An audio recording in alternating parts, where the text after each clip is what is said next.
Welcome to the July 30th episode of Den Excelsior, the Mostly Marvel podcast. As you probably gathered from the name, this is where we're discussing the latest Marvel happenings across all media, but we've also been known to stray off topic from time to time. Basically, if it's superpowered, it's fair game, and I think this is going to be one of those instances where we go a little far off topic. My name is Dennis, and it's great to be back after taking 1 week off. It feels like forever. But yeah, we took a week off last week. It was kind of a slow Marvel news week, but we're back. And as always, I've got a distinguished nerd panel with me. First up, let me just get them introduced right away. He's he's running the show on a different machine today. So expect technical difficulties. It's Ricky. Just that like sounds like difficulty. Sounds like the Terminator 3 tagline. Different machine, expect difficulties. Pretty much. I mean, we started with one, so what are you gonna do? Yeah. It was pretty funny. It's I'll remove it in post. It's cool. It's cool. And then we have a usual second person with us, Frank. He's not actually here today. He's actually on vacation. Contract dispute. Yeah, no, we do not have a contract dispute with Frank. Yes. We released his podcast on Disney Plus, and now he's suing us. So that is not what happened. No, he's on vacation. He should be back next week. But in his place, we have two special guests. So I'm pretty excited about that. They're both vets of this show. I'll get the first one introduced right now. He would like everyone to know that G.I. Joe, and he puts in parentheses, on the whole, is better than Star Wars. And he invites anyone to change his mind. It's Nas. What up? As I'm dressed in my Chuckles costume today, so man, that's a hot take for sure. I came to defend it. That's a hot take for sure. I'm really excited to have you on the show tonight. Thanks, because we're going to be talking about non-Marvel stuff. We're going to be talking about Masters of the Universe, and I know that's a close second to you, I'd say, from G.I. Joe. Is that safe? Yeah. For a toy line, I love it. I love it. Yeah. Both made to sell toys. I would probably agree with your statement, by the way, that it's on if you mean by on the whole, you mean as toys and only toys, G.I. Joe is definitely better than Star Wars. If by on the whole you're including movies and TV, then no, go home. Just go home right now. I won't. I am at home. Yeah, that's true. Yeah. All right. We have a second guest that we need to get in here because I'm pretty sure he's got some opinions about the fight you just started here. He is, as big a fan of Masters of the Universe, Nas is. Our second guest is the reason we're doing this episode in the first place. It's co-host of Ridiculous on Rye with Mikey and Dev. It's Mikey. Welcome back. Bro. I could see him fuming in the backstage, and I was like, I'm going to keep him waiting for a little bit. I just met you, man. This is how we going to start off? Oh, my God. All my toys are falling down. We can't. Nice. We'll circle back around to that. We're not going to just, bog down the podcast right off the whip with that. All right? We're not going to do that. I appreciate that, because if Frank was in your spot right now, we'd be going. Gloves off. Going to town. I'm just going to let it ride. And then Ricky would throw in a tangent about the acting quality of LeBron James in Space Jam and be like, what the hell? What is going on here? So he was totally now. So we're keeping it focused, but that is a topic we're gonna have to revisit later when we got everything off our chest.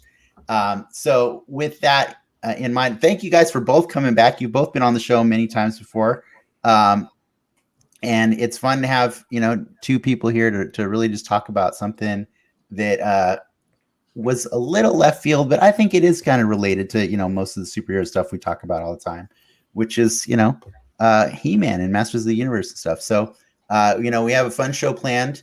We're excited, obviously, to talk about the new show on Netflix, Masters of the Universe Revelation, Season 1.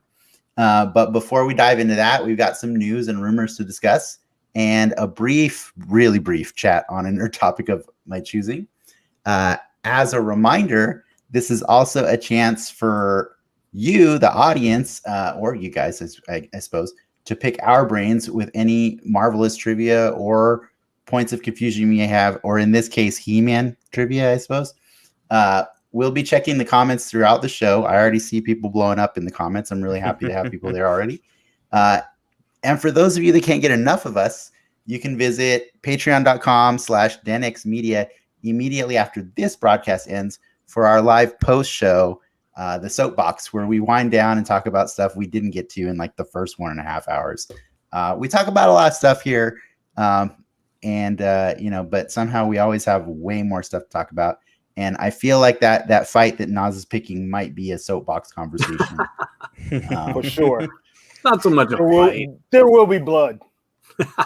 Oh shit! I notice it's really weird, Nas. There's somebody in the audience that has the same screen name as you normally, and he says, "I agree with Nas." It's odd. It's so weird. It's even the same icon that you use. So bizarre. Yeah. Listen, I want to encourage the other people watching. We got Pyro here saying hello. There they are. Sounds like you should take a hold of our sponsor, LifeLock service, to protect your account. I don't think that's our sponsor, Ricky. I mean, if you want to give them money, that you just gave them free money. I guess, yeah. Well, I think we need to have a whole meeting later about how sponsors work, because we don't to distract from that G.I. Joe talk. They got to pay us first before we start promoting people. How sponsors work. You get one free. Yes. You think LeBron did Space Jam 2 for free? No. Yeah. If you like that, HBO Max. Subscribe. What the hell is going on here? Do you guys have anything cool going on that you want to talk about before we get into the news? Anything happening? Anything cool this week? Oh wait, I do have a question for Nas. Nas, you saw Snake Eyes this week. I did, yeah. I saw it last weekend, and I enjoyed it. It was different than the Snake Eyes that I'm used to, that I love in the Larry Hama comics. I'm a big fan of that, but I like all the different takes, and I like seeing ninja films. I'm a ninja film fan, so it was cool. That's a whole other topic, but I enjoyed it, and I just had to ask because you're one of the only people I know that watched it, because I know it only made $13 million last week in the box office. I know, man. That's pretty bad. That's how it goes. Floppity flop flop. Yeah. There were some missed opportunities for sure. Mikey, are you going to go see Snake Eyes? I was planning on it. I didn't even know it came out. It came out like last week. It came out the same day as He-Man or Masters. If you wait like life, man, 2 weeks, it'll be on Paramount Plus. 3 weeks. I think 3 weeks, something like that. Yeah. They didn't pay us either, just so you know. Anyways, Ricky, anything going on? This is how we could do it. I don't know. I've started commuting back to work now, so traffic's fun. Haven't done that in a minute, but no, just hanging out. We took a week off, had some family in town. I went back to Disneyland. That was kind of cool. Got to make a lightsaber there in Star Wars Land. Awesome. Kind of neat little experience. You definitely cooler stuff. You just make it. We did. Where is it? Oh, that's a soapbox. I'll bust it out in a soapbox. All right. But yeah, you do the whole show. You hear Master Yoda talk to you and shit, and then you pay a lot of money, and then they make a lightsaber.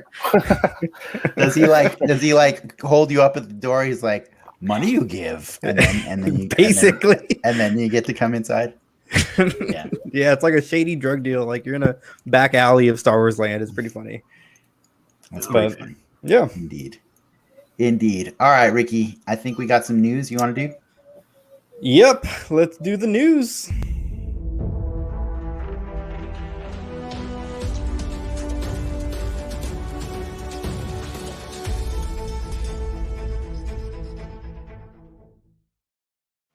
Fair warning on this one. This is a compilation of 2 weeks worth of superhero news, since we didn't do a show last week. That was our first week we haven't done this entire year. We skipped our first. Yeah, all of us took a week off. Yeah, It was refreshing though. I got It was Comic-Con week though. Anything before?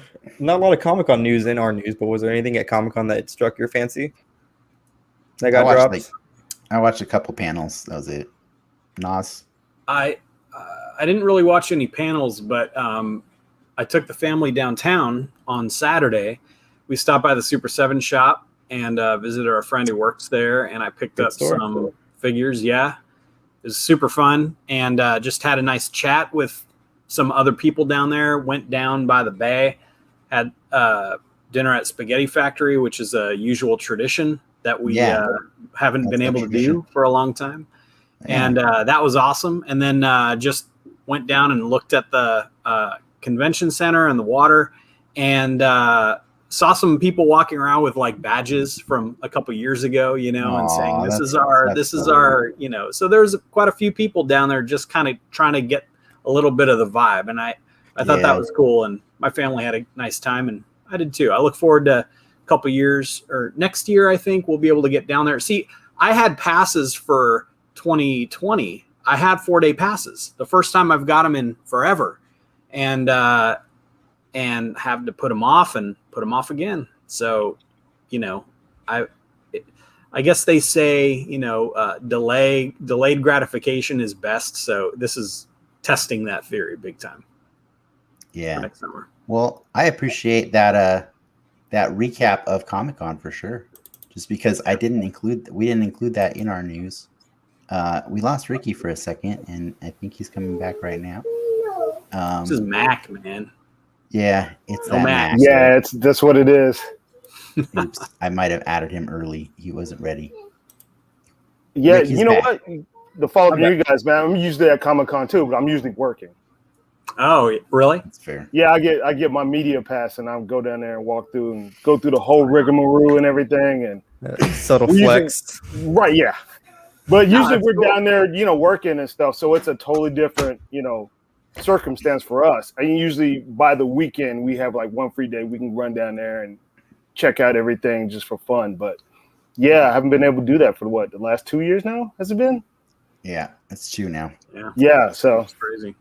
Well, that was us buying you time, Ricky. Because, the last time I was at Comic-Con, actually we were at Comic-Con. We actually were at the Black Widow panel. And lo and behold, that movie got released, and now there's a lawsuit. So just kind of bring it all back. Obviously, that movie got delayed. What was it? A little over a year, right? Just because of COVID and whatnot. Over a year. Yeah. And essentially, ScarJo's how she got paid was tied to the box office numbers, and they obviously opted for a Disney Plus release. Well, kind of like by they, it should be clarified. It's Disney, yes, not Marvel, not Marvel. The mouse. So ScarJo is strategically suing Disney, not her direct employer, Marvel.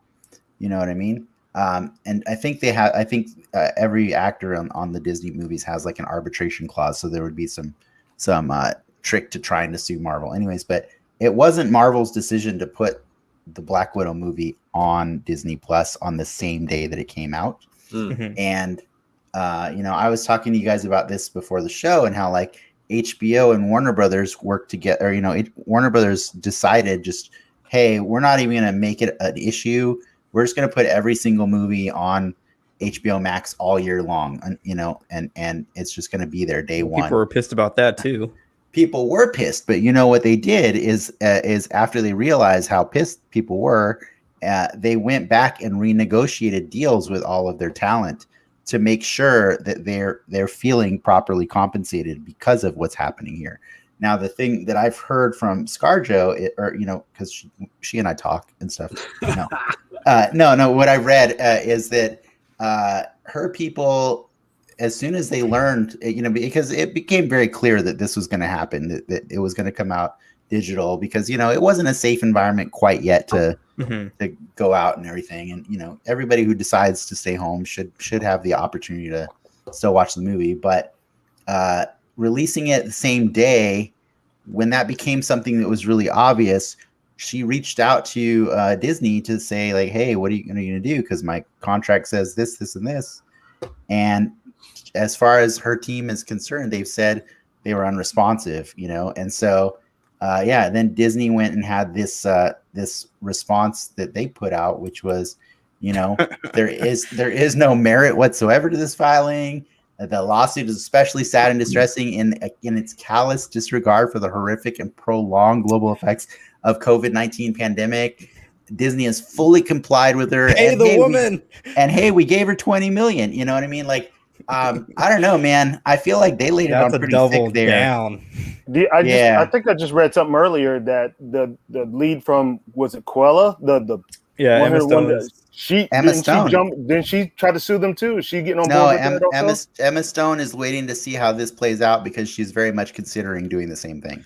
Right. Wow. Yeah. And then I don't know if you guys have heard today, Kevin Feige, like the rumor is, like I saw on IGN, the rumor mill has it that Feige is actually really pissed and supporting ScarJo because he was trying to get Disney to, compensate her for what's happening here. Because in all honesty, I mean, the movie made like over 300 million worldwide, right? But like that sounds like a lot of money. But you got to remember, like before Black Widow, these were $1 billion movies. He's like, I mean? Diddy trying to keep Bad Boy back together, like he wants to keep everyone happy.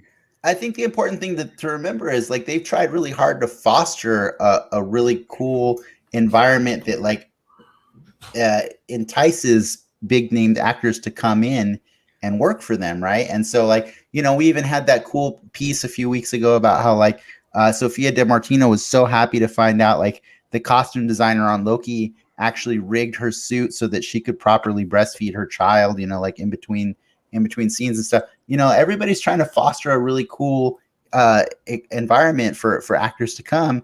And then here you go, and this is a big scar, a big black mark on their record.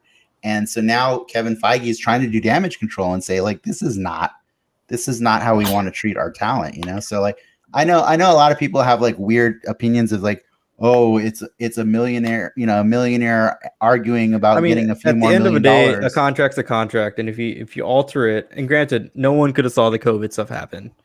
Yeah. But if there wasn't contingencies to deal with the pandemic in the contract, and you still breach the contract, you're still, it's an agreement. You gotta honor it. Yep. Yeah. What do you guys have anything to add to that? I know I just ran a while on that one. No, I mean, there's something to be said about the amount of money that she helped make Disney and Marvel, and like, come on, man, like we just seen Dave Chappelle, 9 movies. Dave Chappelle with Netflix. They put his show up there and they took it off and they basically paid that man. At the end of it. Yeah. So, hey, she knows what she's worth. I mean, why not? Exactly. And like Disney, we're not gonna get into this big, but Disney is not looking real good, especially like the Marvel. There's some shit going on at ESPN that they own too. They're just looking like dirt right now, man. What if ScarJo goes to DC? Yeah. Well, in all honesty, like I read in one of the articles that was saying like, it's usually, anytime somebody goes up against Disney, like that's a serious David and Goliath kind of situation, right? But like the thing that they were saying is like ScarJo's not dumb. You know what I mean? Like she's been in this industry for exactly. She's pretty clever. So for her to she's been with Disney since she was a kid. Yeah, for her to go up against them, they think there's probably something there. Like there's probably something there, like to justify this, because it's like, I mean, talk about biting the hand that feeds you. That's pretty like, it's pretty. Well, I think it sets a good precedent too, because the problem is if you allow Disney to alter contracts, which I guess is what what she's contending, right? If you allow them to get away with it, it opens the door for that not only to happen to you again down the road, but for other people. Right. And I think it's very similar. My son and I were talking because he was kind of teasing Nintendo. He's a big Nintendo fan, and he's like, "Oh, they they hammer so hard on people who make fan games or do anything with their IP. And I said, it's necessary. And they don't necessarily have to be maybe rude about it, but it's necessary to protect your brand and to protect your IP and to protect the contracts that are made for that. And it's not just for you, it's for everybody that works with you and the people who work around you. And I think it's short-sighted of Disney to do something like that when it seemed very clear that they were just getting desperate to do something with this film, and they didn't want to wait any longer, and people didn't want to wait, and they thought, but I think they jumped the gun, and I think they made it played out that they made a bad choice. And I think what they were betting on was if we release it and it's a big success, no one's going to be bothered. Yeah. All right. Yeah, but those week 2 numbers, that drop off was huge, especially for a Marvel movie. Why? It's because it's super easy to pirate something once it's on TV. You know what I mean? Yeah. Or just share passwords or whatever. You know what I mean? Like you can Right. everybody who wanted to watch that movie has already watched it by the first week. Well, it's also just a done deal. possible it's not that good. I mean, you're I mean, it wasn't that Shots good. fired. I made it about halfway through it. That's fair. That's fair. But look at even their worst movies have done significantly better. And obviously they weren't, their worst movies didn't come out during a pandemic for sure. But there's no denying that if you put it out on TV at the same time, you know what I mean? Like, Yeah. What's the incentive? What's the incentive to go to the theaters? You know what I mean? Right. Like, Totally. you want to like you have a family of 4. How much would that cost you to take them to go see Black Widow in theaters? More than $30. Exactly. So like, Simple why math wouldn't right you? there. Why wouldn't you pay $30 to watch it at home? Well, we haven't. You can watch We it wanna in your see it. undies at home. So Yeah. Oh, Nas, you haven't even seen it, and you're just No. hating on it. I'm not hating on it. I'm going by what you told me. I like it. You're the biggest fan of Marvel, and you're like, it's pretty, mean, pretty boilerplate. And I'm like, okay. Dennis, the Marvel Well, shill, was at the premiere. Boilerplate doesn't mean bad. It doesn't mean bad. I agree, but it also doesn't mean not very good. That's It fair. means not very good, right? Like it doesn't mean stellar. It means boilerplate. And so I put it in the middle. It's in the middle. Perfect. So that's probably why people weren't drawn to watch it. And they know it's going to come. It's either going to come on Disney Plus that they're already paying for in a couple months anyway. Yeah. Or, they're not excited to go out to the theater, or they're not excited to pay $30, which turns out they need to use that money for gas and food. Yeah, Yeah. for sure. Especially And gas it's prices getting right worse now. and worse. Yeah. So Well, we made sure this was the first one because I had a feeling this was going to be something we talked about for a little bit. But I think, Ricky, you're welcome to rush through as many of the news items as you want. Alrighty, let's crank them out. Sticking with the MCU. Some of them are fast. Yeah. We got a director for Blade. Blade is- Bassam Tariq is gonna be directing Mahershala Ali in the movie known as Blade. And have any of you guys seen Mogul Mowgli? Mowgli, not Mogwai. Mogwai's a gremlin. I'm guessing it's from the Jungle Book. Mowgli, yeah, like from the Mogul Mowgli. I've never seen it.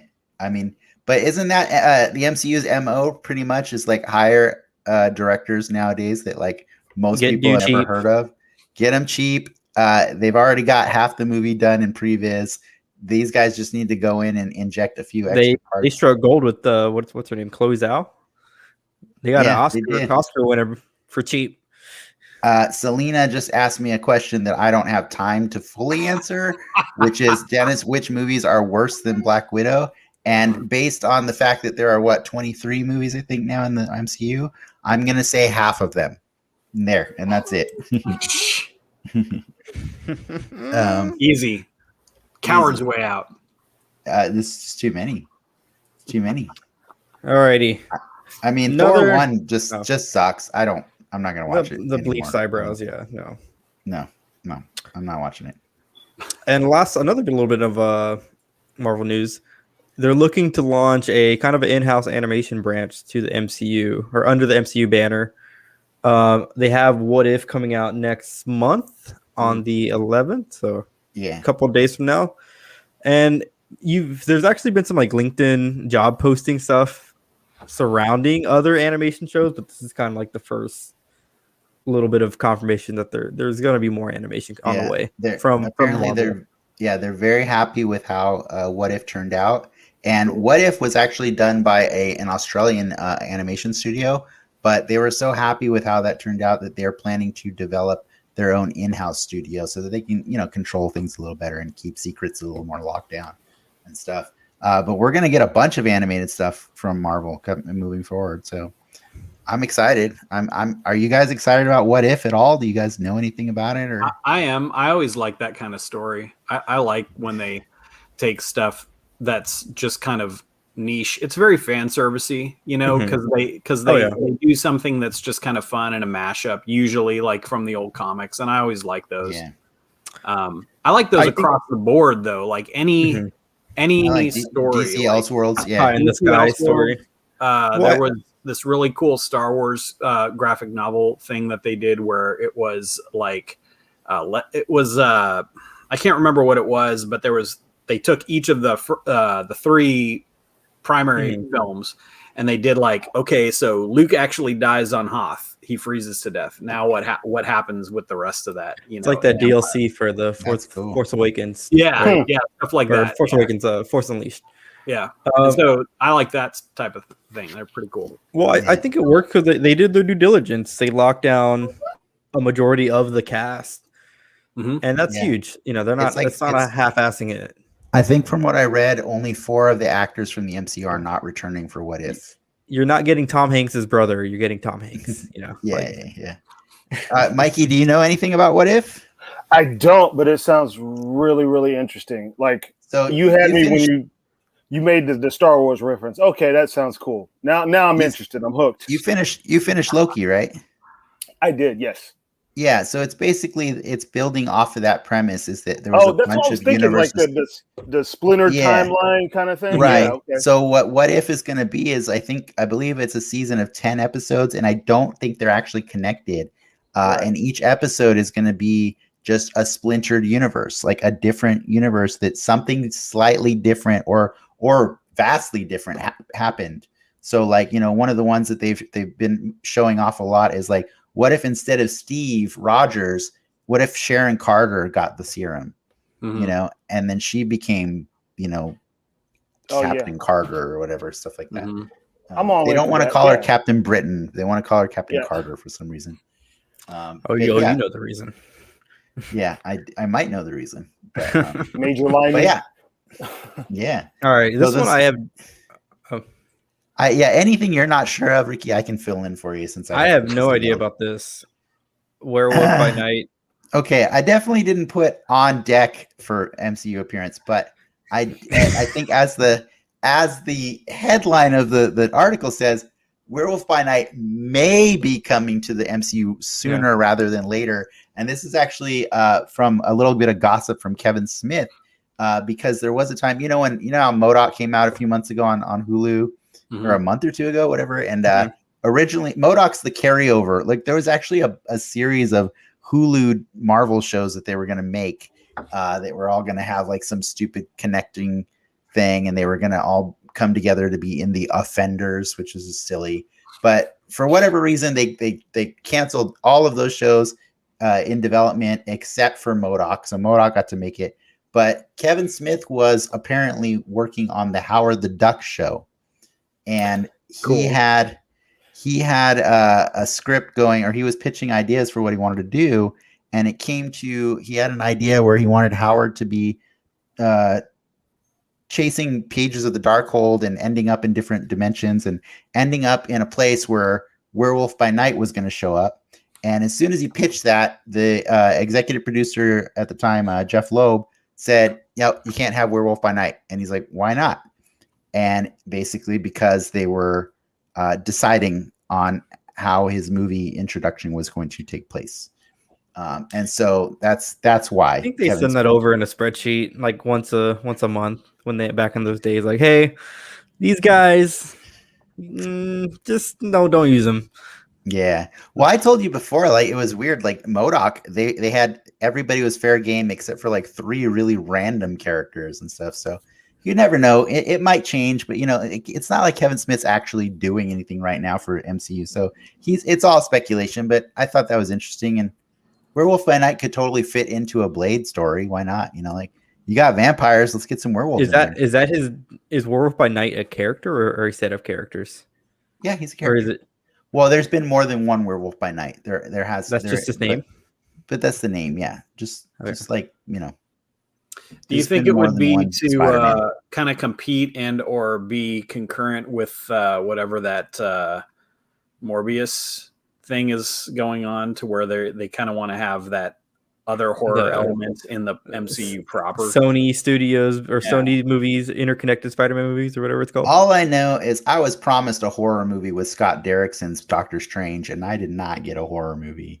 So we need some horror in the Marvel universe. You know what I mean? Like New Mutants is like the closest thing to that, right? Like, which Mikey loved that movie, by the way. I did. I love that movie, man. It's great. It's a great movie. I mean, if a movie's gonna do it, it's gonna be Blade. So it better be Blade. If nothing else, it better be Blade. I thought it was gonna be Multiverse of Madness. I hope that is too, but I'm saying at a minimum, it better be Blade. Yeah. Mm-hmm. All right. What else, Ricky? The Hawkeye Show, which just got a release date of November 24th. November? Right? Yeah, November 24th. Yeah. Coming to Disney Plus, which actually there are some people are implying it says the next show releasing in more Marvel show releasing on Disney Plus. So I think that kind of implies that it's definitely coming out before a Miss Marvel. Oh yeah. Well, I mean, what if is definitely in the MCU as well, but the one after that, definitely is Hawkeye, because after in that timeline, you got the Book of Boba Fett's going to be dropping, so it's that window for having another MCU show this year is kind of closed at that point. So I appreciate that you kept this as a reveal that was going to happen. This is a spoiler warning for anybody. There is a rumor going on right now about somebody who's going to be featured in Hawkeye. So if you don't want to hear it, cover your ears for a second or look away if you're watching us. But there is a rumor from, I think, credible sources on Reddit and stuff that have found leaks before. You can hit it, that Vincent D'Onofrio will be returning as the Kingpin. Cool. And this is also supported by the I think not even rumors anymore. It's confirmed that Charlie Cox is going to be in the Spider-Man movie coming out only a few weeks after Hawkeye. So they might just slowly be trying to rebuild that Daredevil universe over the course of November and December. It lines up, right? Because Spider-Man comes out December, right? Yeah, 17th, I think. So a few weeks after this show starts. Yeah. Just recast Iron Fist. Yeah, I think that's the plan. I think from everything I've heard, everybody, like, Marvel wants them all back except for Finn Jones, like, because he's just awful, right? Like, he's just the worst. You just have Shang-Chi kill him, like. No. Yeah. Come on. I think honestly, I think Michelle Yeoh got caught up in a faux pas recently in an interview by spilling the beans that her character might be setting up an Iron Fist later. I think they were implying, like, they caught her, they stopped her before she said too much, but I think she was saying that she's defender of a magical city, and so people are taking that to be Kunlun. Yeah. And so. Yeah, sick. She might be setting up. Who would we want as Iron Fist? How about Henry Cavill? Come on, that was awesome. We set that up so good. That was good. That was amazing. I didn't even do that on purpose. Yeah. Congrats. You're welcome. Yeah. Another. We got a lot of gossips going on right now, but people have reported that they've seen Henry Cavill and his entourage visiting the Marvel London studios to have meetings to talk about something, something going on. Marvel has yet to confirm that this meeting has taken place, but this was kind of like the question of the day that we want, or the question of the week that we wanted to inject into this this conversation. Who would you guys like to see Henry Cavill play if this is true in the Marvel universe? Who do you want to see? And that's the obvious is Captain Britain, right? Like he's the big buff dude. He's British. Is the obvious? Obvious is Sentinel. Excalibur. I'm saying, is it obvious if we want a lot of him? Like, do you think we're gonna get a lot of Excalibur? Like, you might actually. If Guardians of the Galaxy is anything to go by, you might get a full movie, and if he's a success, they'll go further. But I think that would be pretty awesome if he played Captain. He could be a Hercules. He looks like Hercules. He has a square jaw. Captain Britain, and he doesn't even have to use a different accent. Yeah, it'd be awesome. It'd be sick if we had Megan and Captain Britain and that whole Excalibur crew. But that would get kind of muddy, though, right? Because there should at this point is he part of the Super Soldier program, Captain Britain? No, he's magic. Oh, okay, I did not know that. Which you could. He's the guardian of Excalibur, Ricky. Yeah, which you could introduce, which would make a lot of sense because we've already introduced magic, and now we've got like Black Knight's coming. Powered superheroes. Black Knight is coming. Sicky narnar. But that's why I think it might be like, I don't know, maybe there's space for him. But Mikey, do you have any fan casting for Henry Cavill? You know what? It's just I'm trying to right now. My brain is trying to process out of him being in that Superman costume. So I'm just like you guys are naming like really, to me, obscure. He's a good-looking Superman. That's what I'm saying. He's kind of like the part. He needs to be a lead to me. That's what I'm saying. Like, should he be like? Because Excalibur is a pretty. I don't want to say minor, but like, or a really really cool like cameo or appearance. Something like that. Yeah. But he's just too Hollywood superstar to be anything but a lead at this point. Don't you feel like that? He's a big nerd too. Like he would want he can do something weird, and why can't Excalibur be a new Marvel thing? Well, they turn because it hasn't been announced, and I think we know like the first 3 or 4 years coming up of Marvel stuff. And, that's true. Yeah, but they booked this shit years in advance, though. Yeah. I know, but not casting a guy that's going to be in a movie 7 years from now. You know what I mean? They don't do that. Blade? Blade's not 7 years from now. Blade's like 3 years from now. Okay, when was it announced? 2 years from now? 2 years ago? Well, there was also a pandemic that stopped production on everything. Okay, like that's not fair. Well, what if they announced that they would throw Henry Cavill in as somebody? That's Reed Richards. The problem. Reed Richards. You want to book Reed Richards? That's. What about the Thing? What if he was the Thing? What about a Doom? Could he do a Doom? Oh, what if he was Doom? That's a good Doom. That would actually be pretty cool. That's pretty cool. A Jack Doom. I would take him as Doom. I think that would be pretty awesome and intimidating. And also awesome. A nice turn where you don't have him as that hero. I liked him in when he was, spoiler, the villain in that Mission Impossible film because he was awesome. He was great. Lead to have like I think pretty Mikey boy have a fucked up face motif. Right. Like he could do it. I think Mikey, when you said the lead, it doesn't have to be the lead protagonist, right? It's like lead antagonist is cool too, right? He's so good looking and he's such a big dude that he chews up screen when he's on it. He commands that kind of presence when he's on film like that. So put the man in the skirt. What was the movie? The one where he was with Army Hammer and they were spies. Man from Uncle. Yeah. Man from Uncle. That was fantastic. He was fantastic in that movie. Well, they both. Army Hammer's not getting in the MCU anytime soon. I know he's he's good where he's at. He needs to sit down for a while. We should probably keep moving on.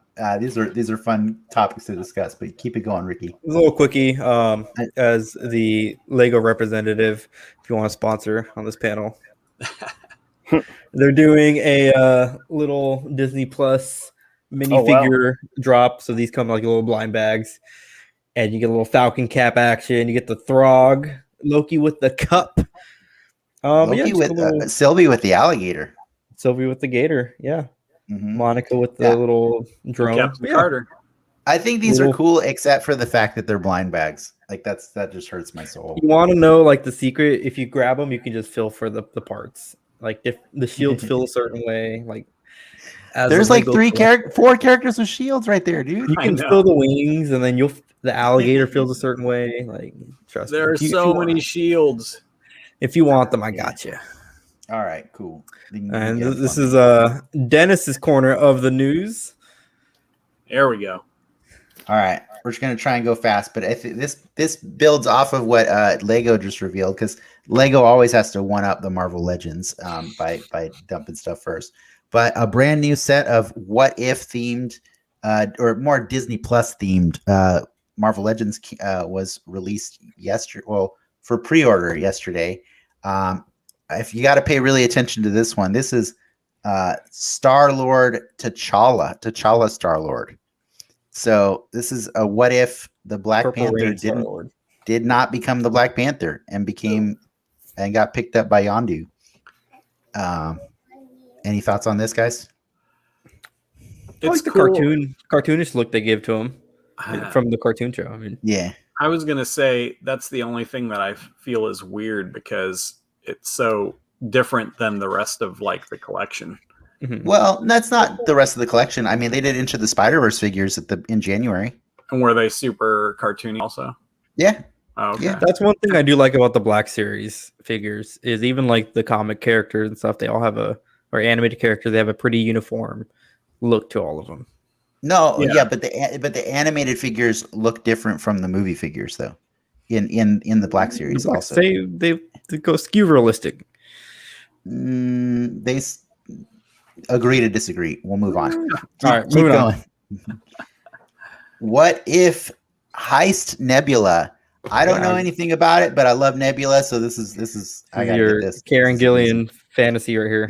They actually use the same body as Karen Gillan's figures from previously. They just gave her a new head with a beautiful blonde wig, and obviously they brightened up the colors to be more cartoony.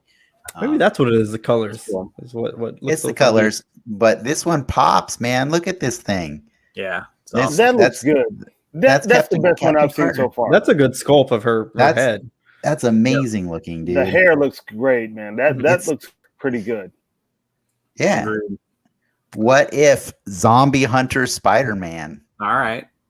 Sure. Is that the cloak of levitation? Is that who knows? It might be. I'm not sure. It looks like he's wearing the costume he wears at Avengers Campus. Like that's the same Spider-Man costume as the one from Disneyland.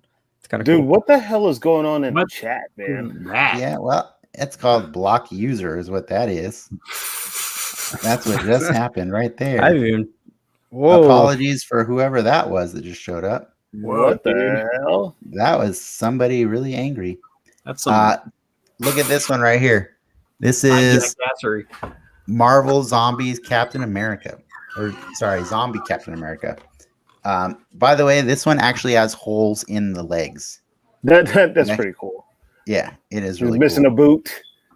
Yeah. Dusty foot. Have they done figures for the Marvel Zombies comics? No, not from Marvel Legends. Not Legends. Not Legends. No. Not Legends at all. But this is one. What is Doctor Strange Supreme? Strange. Yeah, I don't know what that is. That looks pretty evil. I feel like Evil Strange should not have a goatee. Like, if gotta differentiate him. Yeah, I don't know. I don't know anything about these. That's a cool handpiece though, with the built-in room. Yeah, with the built-in magic effects. Keep it going. Keep it going. Sylvie, she comes with the dagger and then the little kind of drape-on cloak. It is removable, by the way. So yeah, so she's not cartoony. Well, yeah, this was right. the show. I mean, it makes sense. It's just interesting. You know what I mean? Yeah. Like they're doing it according to the style of whatever show. Yeah, Which is cool. I don't mind it at all. The Build-A-Fig.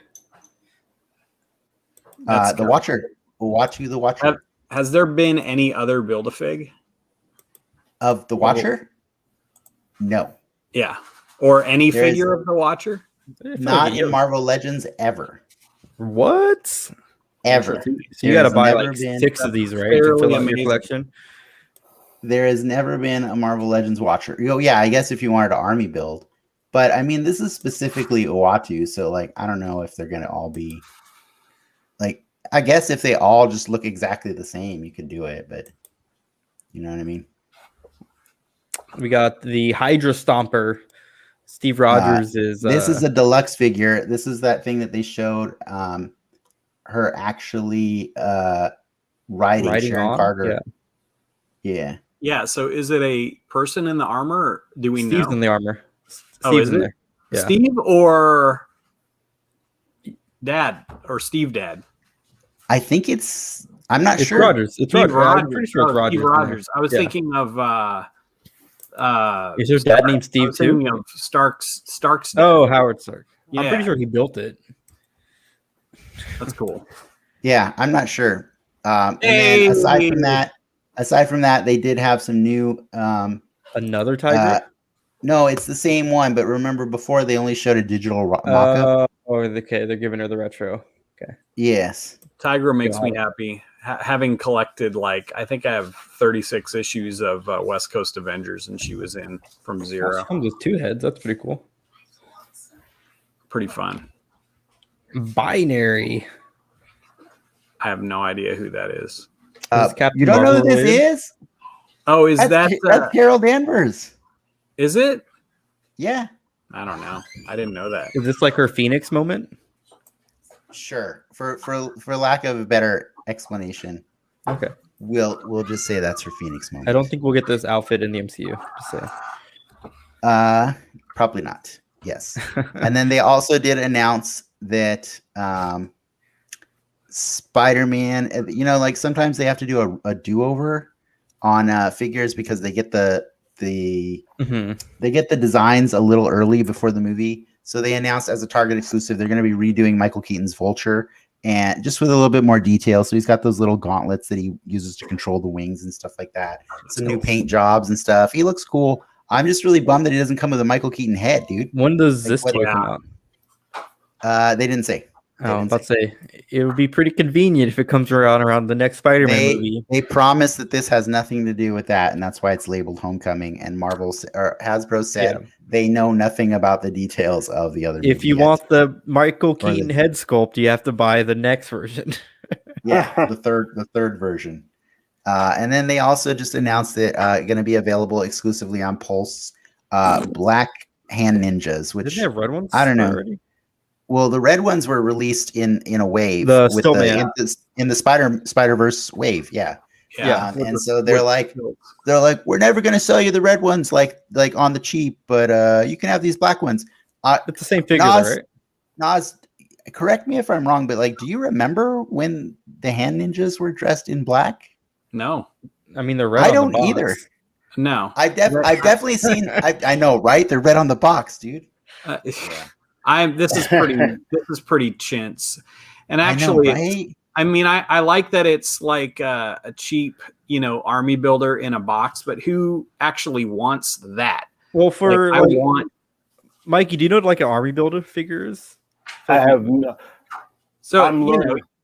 you build your army of ninjas, right? Like, and you want to get those figures cheap, right? Like, so you get like, a million Cobras or whatever, and you want Like to stormtroopers. You want a million stormtroopers with Yeah. Darth I see Vader. what- I get it. So if For your you pictures want or whatever. duplicates of the, okay, got it. Mhm. Yeah, it's So like they sell these cheap on Pulse because they're in a They come in not a a little window box. box, and it's just basically slapped in there, which is great. But this is a deco that is I just don't know. I mean, they look like zombies a little bit. Whatever. I'd like to think, I know Marvel They can pretty go with well. your Joes, right? They Sure. could, but Yes. the Joes have red ninjas too. They do. They do. So there's only one character that comes in this box, or is it multiple characters, a bunch of different parts you have to put together? But it comes in a box, but they sell it exclusively on their website for only $15, which is like $5 cheaper than the normal figure that comes with like a nice box and all the art and stuff like that. It's like this. Gotcha. It's a ghetto box with like they come in a plastic bag. Like it's pretty funny. They know what you're going to use. It comes without the presentation, then. Yeah, it comes without the presentation, and usually it comes without extra stuff like no build a figure or whatever stuff like that. Right. So they try to make it easy for you to build up your army of whatever. But like this one's lame. I don't know. I just felt like it's lame. But anyways, thank you for letting me talk all about that stuff. And then I just want to let people know out there, I am currently having fun nerding out online. I've been on Facebook and Instagram and some other places. I've been tracking the HasLab Galactus crowdfunding project, I suppose.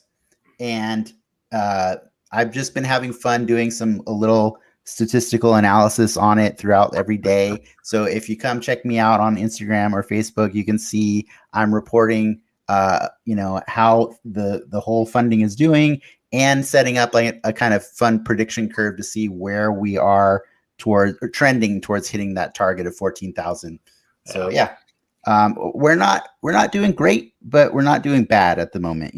Like 14,000 just to hit the first tier unlocked is a pretty big ask, especially after the pandemic during the pandemic. Sorry.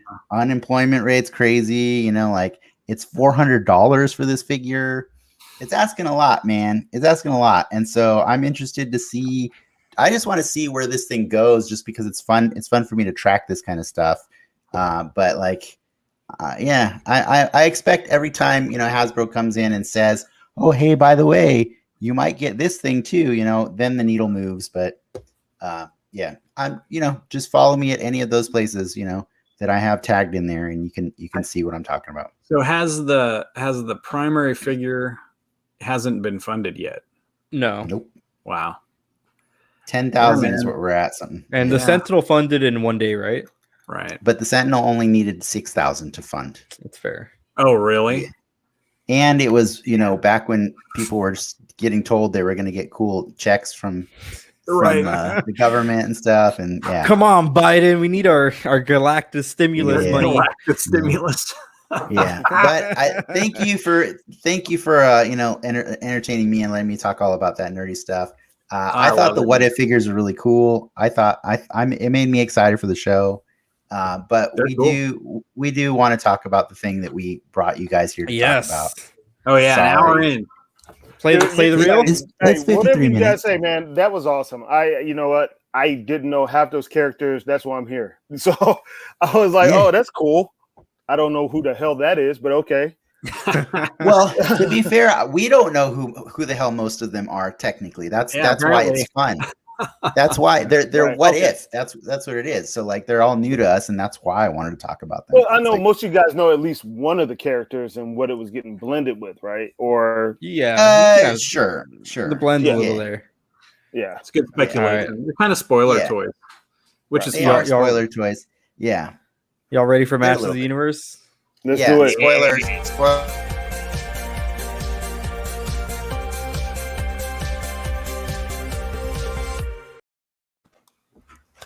Man, okay. So we're going to talk about an entire season, and I know we probably should have budgeted a little bit more time for it than we did just now. But there's always a soapbox. I can just plug that again. But yeah, we got you guys to agree to watch a full season. Thankfully, the full season was only 5 episodes long, which was about 25 minutes a pop. So it was like a pretty good movie, right? Or a pretty good length movie. Yeah.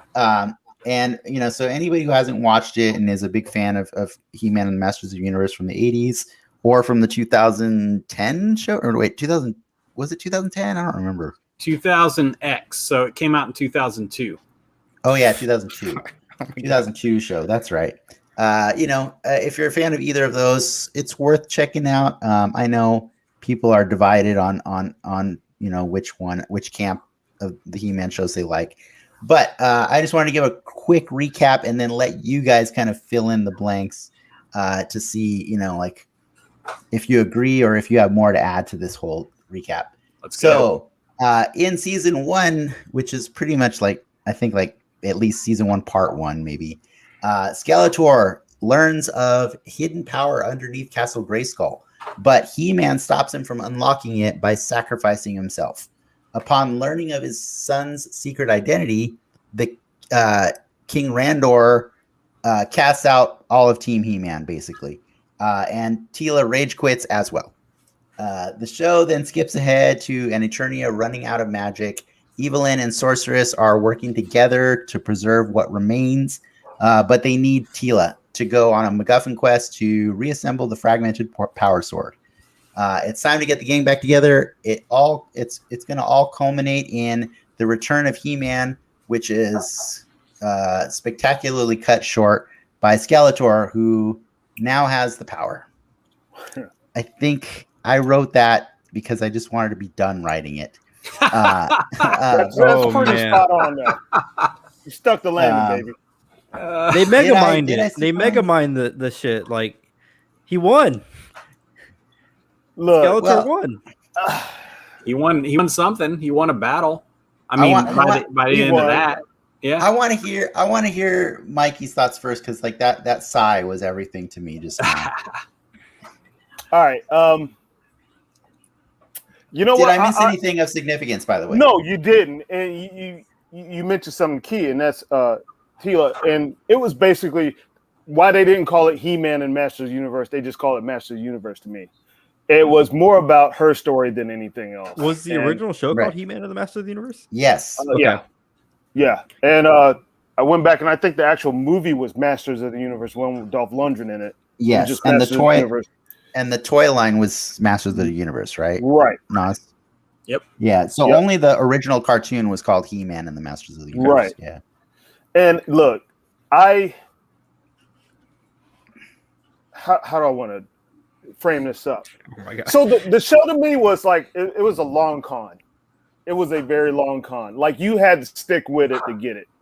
Like, some of the callback stuff, some of the like the more you watch the show, the more you got what was going on in the show. Like the jokes, the little inside jokes, the little Kevin Smith, you could tell he had his handprints on it.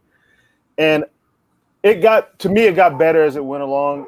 The story was good. I liked it. It started getting a little meta at some places toward the end. I don't know if you guys caught that. It was like, okay, you get the joke. If you watched it back in the day, you're going to get this joke. And it was like, he was specifically talking to those people that got it.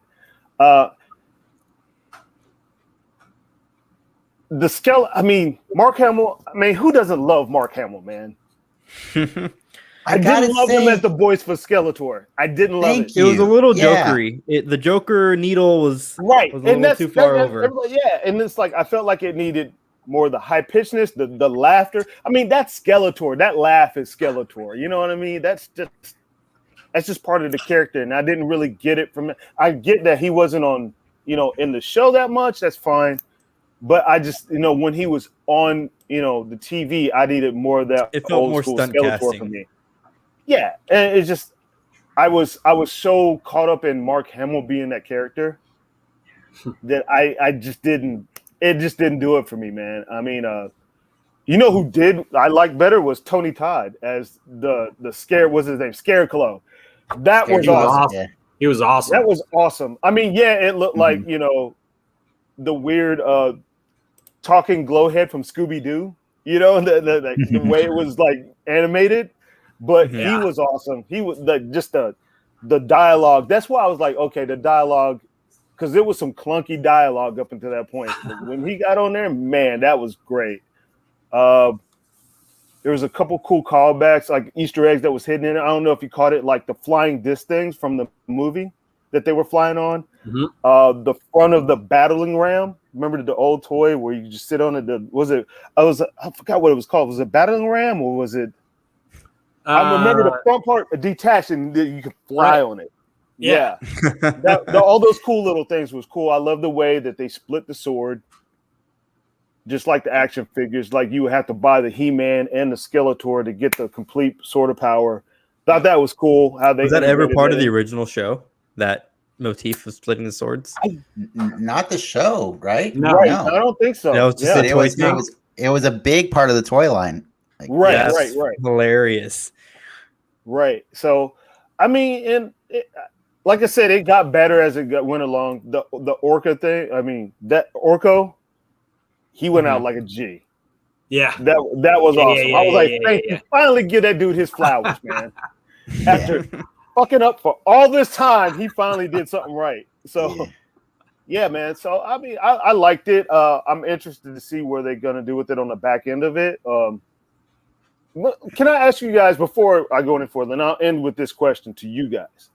Mhm. What is the deal with Kevin Smith, man? I mean, when I first seen it, Kevin Smith's involved with this reboot, I was like, okay, because I keep hearing Kevin Smith's name getting tossed around for any like superhero reboot thing or whatever. And I don't know do you guys have enlighten me on this? I know he's big in the comic book industry. I can give you an answer if you you got want. one? Yeah. Go for it. Fire away. I got one. He is the biggest fan of everything that we grew up with, but he has a specific take in that he almost died a few years ago from obesity, right? And like it was his daughter that helped like convince him to change his lifestyle and become a vegan, and his daughter's named Harley Quinn, just so you know. Like she's because he grew up on the Batman series with Kevin Conroy, aka Merman, and Skeletor, Mark Hamill. You know what I mean? Like he grew up watching that just like we did. You know, so everything that he does now in his later life, he wants to do it in a way that is inclusive of this daughter that he feels so strongly about. You know what I mean? So like in that aspect, like if you guys have watched Jay and Silent Bob Reboot, it takes a whole different approach to Jay and Silent Bob than the previous movie, which was the previous one's just crass and silly and ridiculous. But the new one has a lot more heart, and it's trying to and trying to acknowledge a younger generation and like their value and stuff. And so I really appreciated that aspect of this reboot here, is that he was trying to make it engaging and appealing to a different audience while still calling back to stuff that people like us would remember. And so if he wanted to make a Masters of the Universe that his daughter could enjoy with him, I can't blame him for that. You know what I mean? Like I can't fault him for that. But the man cries at everything nostalgic ever and he does it for free on YouTube. It's pretty amazing. Look, I noticed this thing. Like, I think personally his best movie is Chasing Amy. To me, that's his best I've movie. only ever seen Tusk. Tusk. Wow. Well, Tusk is good. I like Tusk, but I'm used to Jay and Silent Bob, Clerks, that kind of thing from him. But like Chasing Amy, I was like, I'll watch that because I just find it a good film. It's nice and sweet, and it's got like the comic book stuff part of it. That taught me a lot of stuff. Like I didn't know that there was an inker or a different person that drew it, and then another person colored. Okay. I didn't know. I didn't know all that stuff. That's cool. So, and I know that anytime like a reboot of a superhero movie pops up, his name is in the mix somewhere. So well, he was on deck to do a Superman reboot back in the day with the one. I think he was going to write the one for Tim Burton, right? The one with what's Nick Cage. Nick Cage. In it. Nick Cage. Yeah. And it's just that it's usually when studios bring in Kevin Smith, it's like, hey, this guy is an accomplished director, filmmaker, and he also seems to like the same things that our target audience likes. So that's why they usually bring him in for these kind of things, He's the middle-aged nerd consultant. Yeah. Sorry to hijack it. No, it's not hijacking. I think it adds a lot of context to know who the person behind this show is and what motivates him to make these changes to the story. Because I know it's a very divisive thing, right? It's like people thought they were going to show up to watch a He-Man show, but the show's titled Masters of the Universe, and I gotta say, like, my opinion of the show was like, you could tell, like, I was a little snarky in the way I wrote the description, and it's because I felt like they didn't really do a lot, like, with what they had available. I think, anytime we see a MacGuffin hunt, I get really, like, bored of it, and I hope that they throw in things that make it meaningful. There was some things I really liked about the show, but overall, I was kind of just bored with the first half of this story because I feel like it is the first half. I feel like there's a second half to happen later, maybe next year or whatever. But I wasn't offended by the Tila thing because I actually thought about it when I was watching it, and I was like, you know what? When I was a kid, I always thought they did Tila dirty. Like, there was no good reason that I can remember why they all had this group of friends that all knew that Prince Adam was He-Man, except Tila. Tila was like the joke of the crew. You know what I mean? So, like, I don't blame her at all for being pissed off about that whole situation. Like, especially if I was rewatching that show and in the first episode, he's like, well, you still don't know who he is. And I'm like, whoa, bro, why don't you just tell her then? There's no good. They never gave a good reason why he doesn't. And it's one thing to keep it a secret, but it's another thing to rub it in her freaking face, dude. Like, that's just rude, man. Like, I don't know. But Nas, give me your take. I want to know. All right. So I've always had a problem with the secret identity of He-Man as Adam as He-Man, because to me, the whole point of the secret identity is to protect the people that you love, right? Like, it's a Superman type of thing. Well, but He-Man's parents are the king and queen. They're already under duress, right? And all of his friends are fighters. Every single one of them is like an awesome, the greatest master of the universe. Like, all of his friends, all of the people that he surrounds himself with are amazing and have, stretchy necks or weapons or whatever. So battering ram heads. It makes no sense for there to be a secret identity for the prince who is already under threat. It's not even like everyone would try and get at the prince because he's the Prince of Eternia. So why would you not just say, by the way, the prince, he turns into He-Man and he'll destroy you. So back off. The royalty is He-Man. His allegiance is very, very clear, right? And this is what's happening. And you say to the king, I'm He-Man. And he's like, oh, great. Well, we need you right now. He's like, I know. Boom. I don't have to hide it. So I never liked that anyway. But my problem with the show is only that, because I agree with you, she was done dirty, right? Like, they never told the person who's like one of their tightest allies. Mm-hmm. But my problem is that she lost her mind, and Randor lost his mind. I felt like it was way abrupt and way too fast for her to go. Like, would you be that upset about that?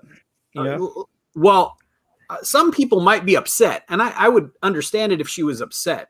But would she be so upset that she's disavowing the entire kingdom? She's throwing her, her thing. She's a warrior. She's a warrior princess.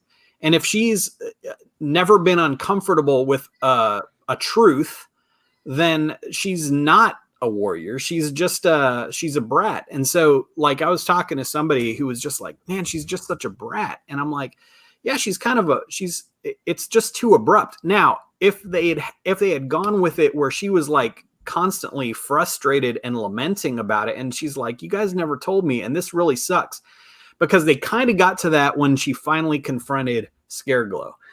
Because when Scareglow's pulling her fear out of her, what they get at is that her anger was because she was afraid of filling the mantle of this person that she respected highly, which was He-Man. He-Man was like the champion of Eternos. And so she's like, now I have to fill those shoes, and I'm scared to fill those shoes because it's pretty intense. So interestingly enough about that writing, because a lot of people were saying, oh, this is the show, they're elevating Teela above He-Man. No, actually, they lowered Teela because she showed a lot of fear. Now, I think it was realistic and actually very strong to show that. I think that's a great character arc of like overcoming that. But they never made her like Mary Sue. They made her like she has vulnerability, and now she has to face a real test of her actual strength to like overcome that, to rise to what she was getting at the beginning, which is this title of great, man at arms of the kingdom. And so I think that was pretty cool. I just thought it was too abrupt. I would agree that Randor was abrupt. I don't know that I agree that she was abrupt or that she was being a brat either, because the circumstances for which she discovered that too are way, way more extreme, right? Like Randor was told secondhand, like that's a rough thing to swallow, but she saw the entire lie unravel in front of her in that moment. You know what I mean? She saw Cringer, who's been lying about being Battle Cat. She saw Adam, as He-Man. She saw Orko and Man-at-Arms completely not be surprised by that reveal at all. Like Orko knew? The most irresponsible thing in this universe knows. Exactly. Yeah. So like my thing is I totally empathized with Teela. I really did. I empathize with her feeling betrayed. I don't empathize with her walking away and not letting there be any explanation. Because at the very least, all of it was a lie though. Like why would she trust any explanation they give her? Because he said Man-at-Arms, who was her father, by the way, who apparently by the time she sees him again in episode 3, she hadn't seen him for like 5 years, which makes zero sense. Right. Like, this is the guy who got kicked out, and all she had to do was go, Dad, this sucks.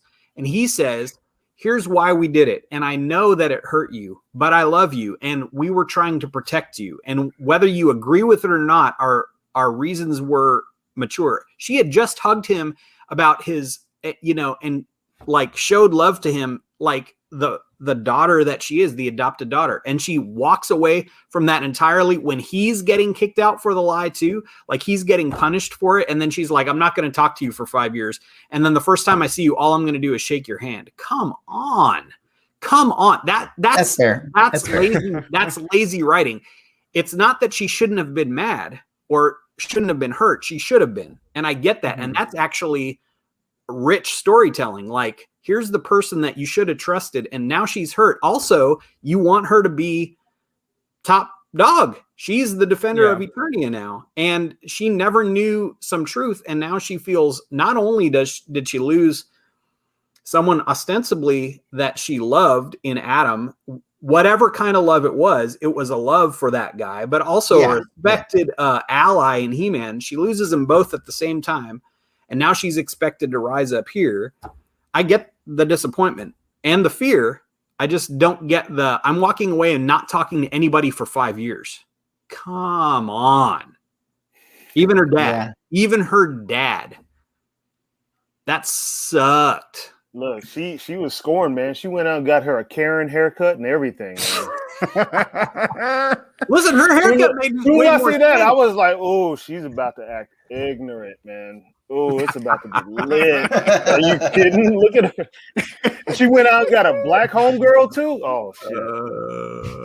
I got the impression that was more than just her friend too. Oh yeah, definitely, man. Come on. Yeah. Is that the first black character in Masters of the Universe? No. But all they ever talk about is how much she misses He-Man and Adam, and she's constantly thinking about He-Man the whole time. Yeah. Right. And I liked it. We'll talk about this. The Kevin Smith thing about his daughter, that comes now that's making more sense that it was more the Teela story than everything else. Yeah. Mm-hmm. Yeah, like he just wants something that he can geek out. He wrote a whole movie for his kid. Like I think everything he writes nowadays is for his kid. Isn't that the J-Lo movie? When we say kid, she's like 23 years old or 24. She did a movie with her and Johnny Depp's daughter. Like they're the two leads.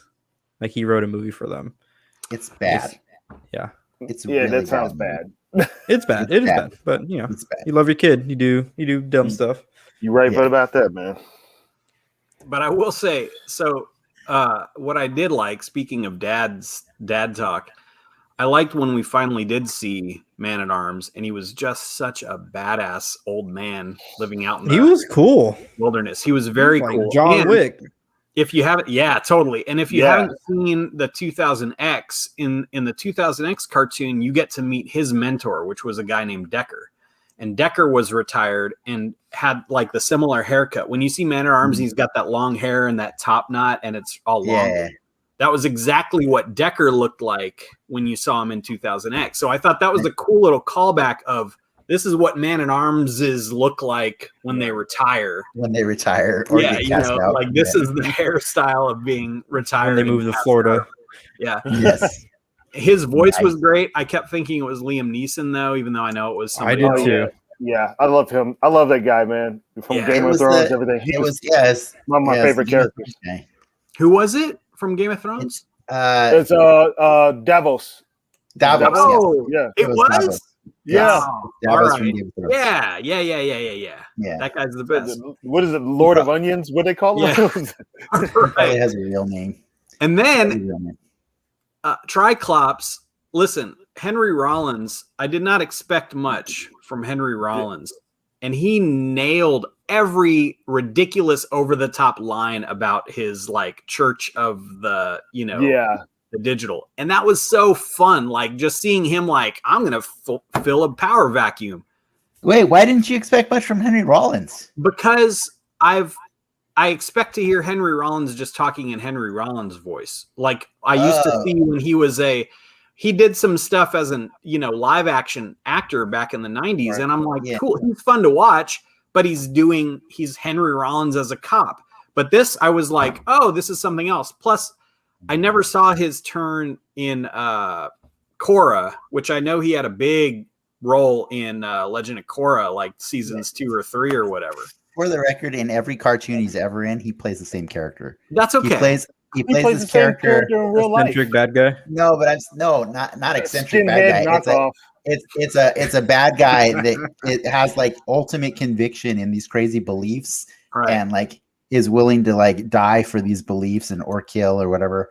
Like it's the same character. He played I think the Mad Bomber in Batman back in the 90s as well. No, or really? something. Like and same character. That's It's cool. so it amused me because I was like, oh, he's just doing the same thing again. I liked Henry Rollins, and he gave me exactly what I expected and nothing more or less than that. I will say it was weird for me for it to be Triclops, though. I don't know. Like I don't remember Triclops well, I guess. I just Yeah, he had this little knob on his head. You no, I remember the toy very well, but I don't remember his personality well. And so I think it's kind He of didn't have weird when much. they right. He didn't have In the much, 80s. so it's in the 80s he didn't have right, much. right. Bad So guy it's of the kinda- week. So it's no, he wasn't of the week. He was regularly there. Oh. He was often there as one of the sidekicks to Skeletor. But what I'm saying is because I don't remember his character as having a very pronounced, you know, expressiveness then, it was weird that he suddenly is like, you know, like it's like Triclops on methamphetamines or something like that. You know what I mean? Like, Well, like it was a little much for that. He was very based on the 2000X, which is this is another problem, not a problem with the show, but I think what really jacked this show's chances is they tried to rely too much on saying it was a sequel to the 80s when what they should have just said was this is a new take, and that's okay because there's been multiple new takes. But it pays homage to everything that came before that a lot of people liked. Because in 2000X, basically Triclops was the man at arms of Snake Mountain. He was making gadgets and stuff. So he was very like, this was like very much a 2000X Triclops versus 80s Triclops, which was just some flunky. You know what I mean? Some minion, right? Yeah, some minion. A reason to sell more toys. Yeah. Yeah, totally. Yeah, it's always Yeah. to sell more toys, all- man. We gotta all have a about guy that. that makes weapons. So, Oh, of you know what? course, How did you guys feel about Evelyn? We're just totally missing out on her. She was She great. was the best part of the entire show. Man, when she took her helmet off and the hair and like she looked like this. Is that the you know, first time her cartoon hair has been goddess? shown? Nothing's the first time, Ricky. Like, I know. I No, it's not. Time It's I've not. seen her No, portrayed no, like it's- that. no, it's not the first time, but it just everything they did was done with purpose. You know, I like like her uh, conversation with Orko and you like Orko's backstory on his name Yeah, and that was Yeah. good. and Man. how he's supposed to be Real called Oracle. And then he kind of asks her, like, well, she's like, no, she cuts him off. No, evil was not part of my name. Right. yeah. I added the That's cute. evil later. Yeah, Well, but so I just wanted to give Ricky a chance to tell us like his take because you are asking us questions like, was this the first? Was this the 1st? Mhm. And I realized like you don't know at all, and so No, go. what's So do what's it. going on meme is my only point of reference for this show. That's a good point of reference, though. Just so you know. I mean, I liked it. I liked the story. I mean, you kind of from just pop culture. He-Man fights Skeletor. He-Man wins. Next episode, and I kind of like that they're, he mega mind it. He loses in the beginning, I and think it's a totally different of your age bracket that you would say that he mega minded. That's Yeah. that's your frame of reference. Like that is not where we would go. But continue. But you get the sides. Like for me, a lot of the stuff made sense with Tila and her being upset. And it was cool to see these characters who I have, just seen pretty much in this goofy light have these little backstories, but also at the same time kind of acknowledge the, absurdity of that cartoon, of all the stupid shit that they were doing. I can't remember Tila's friend. Andra. Andra. When Andra kind of like comments like, did that really happen? And did he really show up with the lasers? Like, it's stupid. It's dumb and fun, but it's a nice little. They didn't go full gore with it. I think they struck a nice balance on, acknowledging the past and advancing the story in a little bit more mature direction. Yeah, Mm-hmm. I agree with that. Yeah. I think it's hard. It's really hard in general to please everybody. So, at the end of the day, like Kevin Smith gets to decide who he wants to please. But obviously Mattel also gets to weigh in on who they want him specifically to try to please. Would this have been a better show for everybody if they had done, let's say, an 8 episode season with the first 3 episodes being more akin to the classic show, so you can kind of ease into it a bit? I think so. That would have been cool, man. Yeah, that would have been cool. I think getting to see He-Man be awesome. We saw it, but longer, and then you lose him, and then you feel that loss more. But it doesn't feel like we didn't get enough of him. Yeah, I think that's why I was kind of bored, is because I wasn't allowed to prepare myself for the ride. You know what I mean? Like the ride just said, "Here, remember all this stuff? Oh, it's all dead." And it was like, what just happened? I don't understand. So right. it just made me. I didn't have time to get invested in the new direction things were going. Right. It was very, I was just drawing off the top. Yeah. And I would have appreciated it more if at least the whole first episode was a proper bait and switch kind of thing. So the first episode just completely lulled you into that false insecurity. And then at the beginning of the second episode, dead. And you're like, what? This is nuts. You know what I mean? Like, because then Frank would have been obligated to watch a second episode. It would have been better. It would have been a better paced storytelling. I mean, that's my whole problem with the abruptness. It's not how Tila felt. It's just how abrupt they had to show it. And I think you could do like 2 or 3 episodes, and second episode you can kind of see them all like dancing around the topic of He-Man being Adam, and like, so you kind of witness them betraying her in the person, I guess, a bit longer. I mean, honestly, by the time that He-Man made it back, I wasn't even thinking about him anymore. Yeah. I was done trying to figure out, is he about to show up again anytime? I was like, I'm so by the time I was invested in the story, that when he showed back up, I was like, oh shit, He-Man's back. Okay, like I was quickly invested in Teela's arc for sure. For sure. Yeah, it was great. Once they got into the meat of it, and you actually settled down from like gunshots being fired right off the top, you know. You either accepted the Teela show or you didn't, but I think if you did, it was a good ride. Terrible, because there was plenty of like Man-at-Arms being a badass, and Evelyn, and all the other characters really was like stepped up and were like really big, really good, and like I said, I was invested in them, and by the time the He-Man showed it back up, I was like, well, shit, I guess he's back in time for it to be, the season to be over. And then possibly dead again. Spoiler. Yeah, I watched this episode like 15 minutes before the show, and like it was like, all right, He-Man came back, and then like I was kind of keep an eye out, like how much longer till He-Man fights somebody, because like he's got to come back, and the credits are gonna roll. And no, they pull right under the rug under our feet, and Skeletor wins again, basically. Yeah, well, unfortunately, I knew that was going to happen because toys and spoilers. So I'd already seen the Skelegod toy, about a month or two ago, and so it's like, okay, cool. He reminds me of the sword. He comes with the sword, man. Nice. The Gravedigger logo. So that's almost like a callback to the end of like the live action Master of the Universe. Yeah, that's right. Yeah, man, I love it. Yeah. What was his name? The guy that played Skeletor in the movie was so good, man. Franklin Jella. Yes, I watched that not too long ago. I was like, man, he's so noble. I was like, yo, he is killing it. He's awesome. I love a good bad guy. He's amazing. Yeah. Yeah, he was the best. Yeah, of course he was the best part of that movie. We'll talk all about that. Don't they come to Earth in that movie? Yes. Yeah, the movie's bad, but Frank Langella is transcendent in that movie. Yeah. He's so much better than everything else in that movie. It's amazing. The power. Yeah. Although Meg Foster makes a pretty cool Evelyn also. She does. Yeah. Her eyes look insane in that movie. Yeah. I did want to give some fun facts really quick before we wrap this up for this discussion. I know you were mentioning the iconic voice of Skeletor, Mikey. I don't know if you recognize, but he was actually in the show.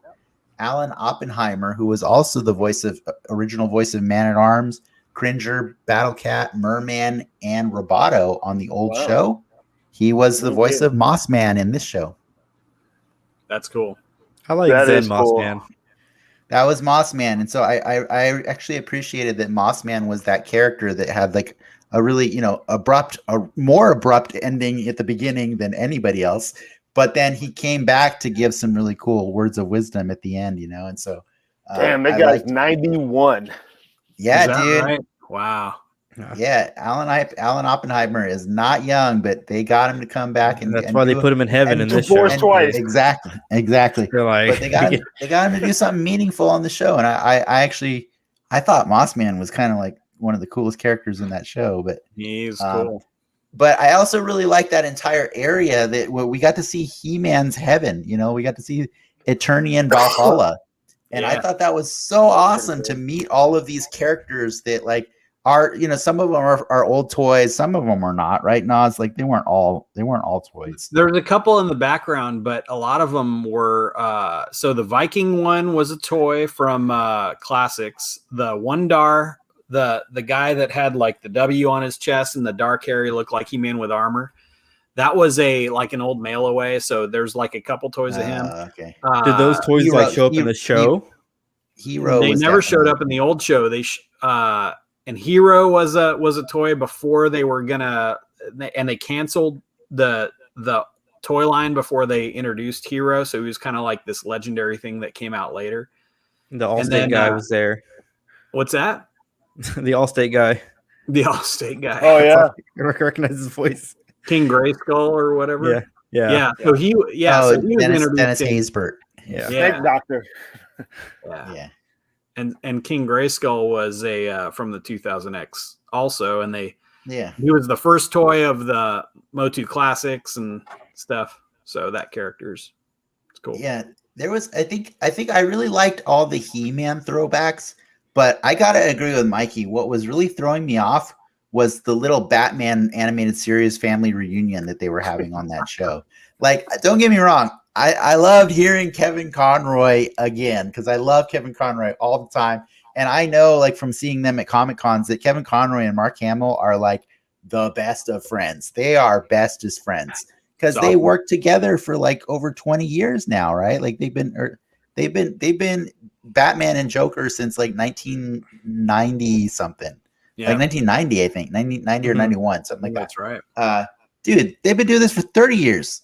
Wow. Right? Did I do that wrong? No, 20. Yeah, 30 years. 30. That's nuts. Yeah.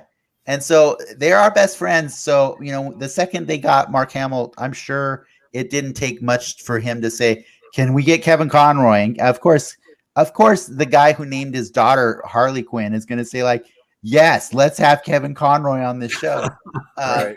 But and then, like, can we get Henry Rollins? And, like, you know, the more and more Batman alums that they started adding, Diedrich Bader was King Randor, you know, and he's also Batman Brave and the Bold. They have what you call it? They have a Game of Thrones reunion on here too.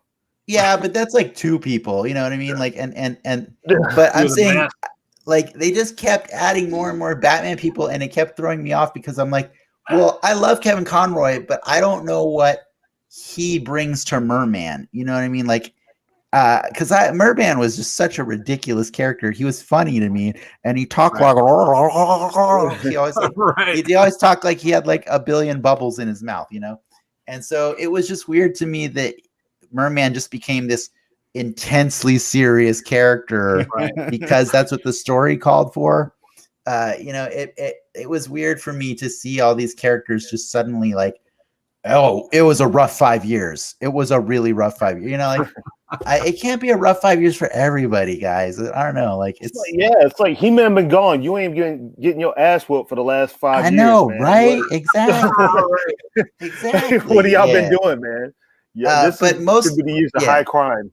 But most of all, it was Mark Hamill that, like, as much as I loved the acting that he delivered, I just couldn't hear Skeletor, and that was killing me. You know, like it was like the problem I have with every time Mark Hamill does more and more and more stuff is you start to hear that his range isn't great. You know what I mean? Like, it's like when you hear him do the Joker, it's amazing. Then you hear him do Hobgoblin, and it sounds exactly like the Joker, and you're like, and then you hear him go, or you see him go on the Flash show and do the Trickster, and it's exactly the Joker, and everything just becomes the Joker, and it's like, don't do this anymore. You're ruining my Joker, you know. But like, well, good thing is the Mandalorian. You should have stopped that cock knocker, right? Yeah, but he barely talked on the Mandalorian, so that helps, I guess. Yeah. But I don't want the energy to get low here, guys. Like I just. But really, I mean, will you watch more? Like, yes, there's obviously right. Have they announced what's on deck? Look, there's somebody on vacation that just suddenly came to join us, Frank, and say he did a great Chucky, and it's true, he did. But I still want to hear the Brad Dourif do the actual Chucky in the show coming out in October. Yeah, I did. Good. It was great. It's cool. I mean, have they announced more yet, or is it October? I believe they did. The second half. Okay. Second half of the season. Yeah. Mm-hmm. I like the animation though. The animation's great. It's the same people who did Castlevania, and I expected a little bit more from the action. But then I remembered that this is kind of meant to be for kids and stuff, and like, do not watch Castlevania with your kids ever. It's not. No kidding. Don't do that. But it's amazing though. It's amazing. Is it? Oh, Yeah. dude, Mikey, if you haven't watched Castlevania, I've gotten to like episode 2. So I had done the same thing, and I went back actually this week to watch it because I'm a big game Castlevania fan, but I was I wasn't all in. But I got through the first 4, you know, because I was like, all right, let me just give the first season, because the first 4 came out as season 1, whatever. Yeah. When you get through season 4, you're hooked. I'm not season 4. Episode 4. Episode 4. When everybody's kind of in play, I guarantee you will be like, okay. I get it, but it does. Yes. It's a slow burn, which I would have liked more from He-Man. I would have liked, like we were talking about, like that front load would have been cool. And I think that was one. If I had any expectation for He-Man, it was that I thought pacing and stuff, and that's not fair to He-Man. I thought that I was just going to get a show closer to Castlevania. And I don't know why, because it's just the animation studio, you know what I mean? They're just going to go and draw it however people say, hey, do this scene. So that wasn't fair to me, or the show, I guess. But other than that, I did enjoy it, and yes, I will go watch the rest of it. It's cool. It's I don't have the same love for the toys as Nas does. And so that also means that I don't necessarily have a defined character for most of them, with the exception of maybe Merman and Skeletor. I think Merman and Skeletor, I have a very clear idea of how they should be. Everybody they're the most charismatically unique. They were. Yeah. I mean, but I remember getting those action figures and like that Battling Ram playset for like Christmas as a kid. So yeah, of course it's going to mean something to me. I'm just like, I'm growing up on these toys. Of course, they are all the same person molded in the same shape. Yeah. In the show, did they like? Oh, did they make it a point to like announce what vehicle they were going to hop in? Like, we're going to hop in. Oh yeah, I'm sure they did. I'm like, certain they to did make sure that you know what toy to ask for. And they had to yell each other's names to each other all the time to remind you what the character name is, so that you can go buy it and stuff. If you haven't watched, hey Ricky, go back and watch. There's a documentary like the toys that made us that think Masters of the Universe. One of them. Toys that made us Masters of the Universe. It was pretty good too. Yeah, but the important thing to remember, Ricky, is that for all the things they did different in the show that was from the movie, or I mean from the movies or the old TV show and stuff like that, they were trying to bring together a lot of stuff, like a lot of things. So when you were asking, did they ever do that thing with the sword? They did, not just in the toy line, but in the comics too, right? Because He-Man existed as a comic book for about 1 or 2 years before it was a TV show. Oh, really? And a toy line. And a toy line. It was all of the it was the mini comics that came in the toys. Yeah. And I mean, He-Man was not Power of Eternia. He was some dude. He was some jungle guy who he like lived in the jungle, and then he was like Tarzan, and then he came out of the jungle, rescued the sorceress, and she gave him a bunch of magical armor. And the whole idea for He-Man was going to be more like he changes his suit to get different powers. But then the Filmation guys were like, oh, we're going to do this whole like he's the chosen one type thing. Techno fantasy.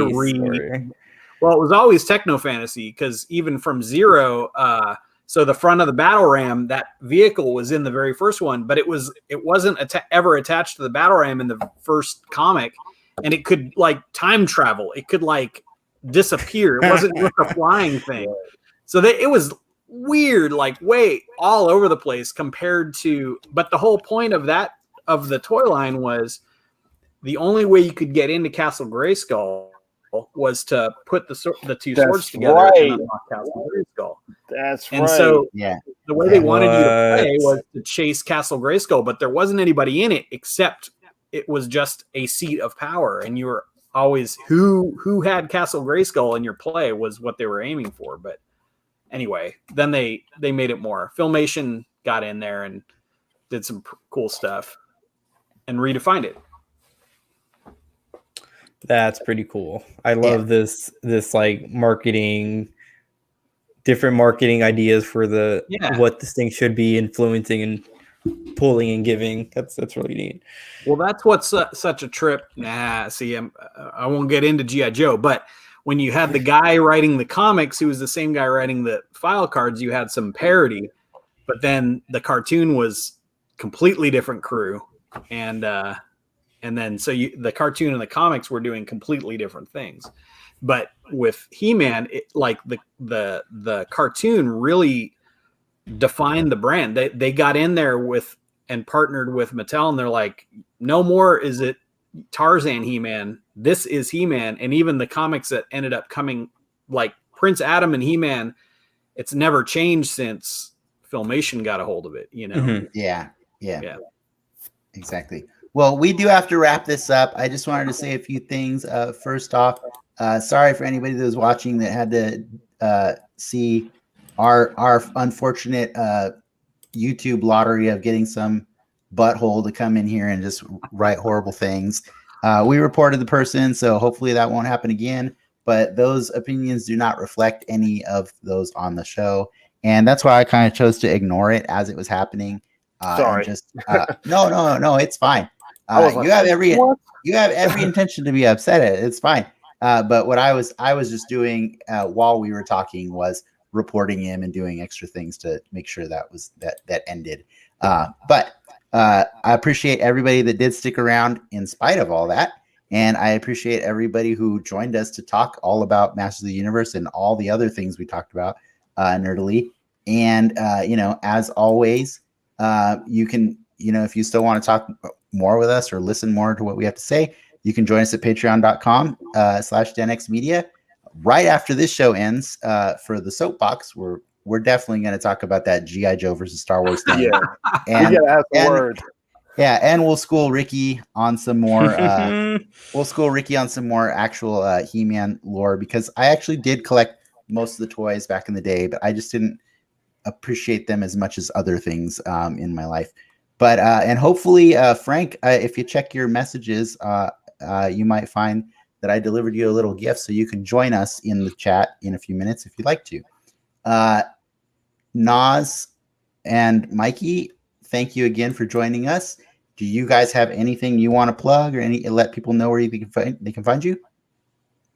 Of course, in the beginning, you heard that my podcast, The Ridiculous on Rye, with Mikey and Dev, is a backup. We're actually on StreamYard now. We're on YouTube now. You guys have inspired me. We're still trying to figure it out. As you can see in our second episode, we didn't hit the live button, but hey. StreamYard, if you want to sponsor us, we already right? Yeah. We're doing some work for you. Yeah, guys, check us out. Yeah, we're just dad talk. We're old Navy drinking buddies, and we just have fun on it. Just talking about anything and nothing at the same time. Yeah, and I will make sure to put the link for your YouTube channel up on the description of all of everywhere they people can find this show. Awesome, thank you, man. Yeah, no problem. Thank you. And then Nas. I don't have much. NY Hello on Facebook is my writers page, and just trying to get some stuff done. Hopefully I'll actually have original content instead of just commenting on the stuff I love. But my original content will probably reference a lot of the stuff I love anyway. So if you like what I'm talking about, maybe you're not on board with my take on G.I. Joe, and yet at the same time, you might like what I write eventually. So check that out. And I'm always a pleasure to be here. I really like talking to everybody and meeting you, Mikey. And I look forward to talking more on the other side. And I love it. Fun way to spend a Friday night. That's right. Yeah, it is. And that's why I didn't mind that we went over a little bit. I thought Frank was the reason that we always go over, but apparently it's you. Can't blame Frank anymore. Yeah, it's me. It's got to be me, right? It's got to be me. I'll own it. It's fine. It's cool.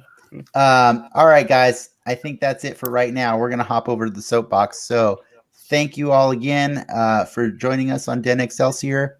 And yeah, enough said. See you guys.